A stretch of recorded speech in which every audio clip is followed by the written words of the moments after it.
കേരളത്തിലും SIR നടപ്പിലാക്കാനുള്ള നടപടി കേന്ദ്ര തെരഞ്ഞെടുപ്പ് കമ്മീഷൻ തുടങ്ങിയതോടെ രാഷ്ട്രീയ പാർട്ടികൾക്ക് ആശങ്ക. തെരഞ്ഞെടുപ്പ് കമ്മീഷൻ വിളിച്ച യോഗത്തിൽ ഇക്കാര്യം അറിയിക്കാനാണ് കോൺഗ്രസിന്റെയും CPM-ന്റെയും തീരുമാനം. നിലവിലെ വോട്ടർമാരെ പട്ടികയിൽ നിന്ന് പുറത്താക്കുന്നത് അംഗീകരിക്കില്ലെന്ന് കോൺഗ്രസ് പ്രഖ്യാപിച്ചു.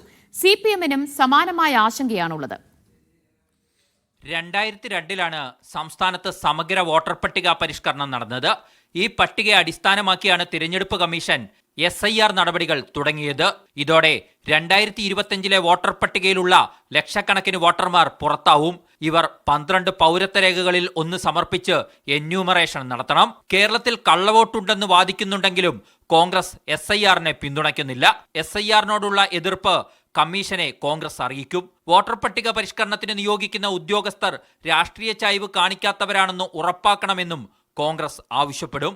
കഴിഞ്ഞ 23 വർഷമായി വോട്ട് ചെയ്യുന്ന ആളുകൾക്ക് ഒരു സുപ്രഭാതത്തിൽ വോട്ടർ പട്ടികയിൽ പേരില്ലാതാകുന്ന മായാജാലമാണ് SIR എന്ന് പറയുന്നത്. ഇത് ഞങ്ങൾ അതിശക്തമായി എതിർക്കും. കാരണം ഇത് നീതിപൂർവമായ സത്യസന്ധമായ തെരഞ്ഞെടുപ്പിന് എതിരായിട്ടുള്ള BJP-യുടെ തന്ത്രമാണ്. CPM-ഉം CPI-യും തിരഞ്ഞെടുപ്പ് കമ്മീഷന്റെ നീക്കത്തോട് യോജിക്കുന്നില്ല. നടപ്പാക്കാൻ അനുവദിക്കില്ലെന്ന നിലപാട് CPI പ്രഖ്യാപിച്ചിട്ടുണ്ട്. നിലവിലെ വോട്ടർമാർ പുറത്താകുമോ എന്ന ആശങ്ക പ്രകടിപ്പിക്കുന്ന CPM കേന്ദ്ര കമ്മിറ്റി യോഗത്തിന് ശേഷം കൂടുതൽ പ്രതികരണങ്ങൾ നടത്തും. മീഡിയ 1 തിരുവനന്തപുരം.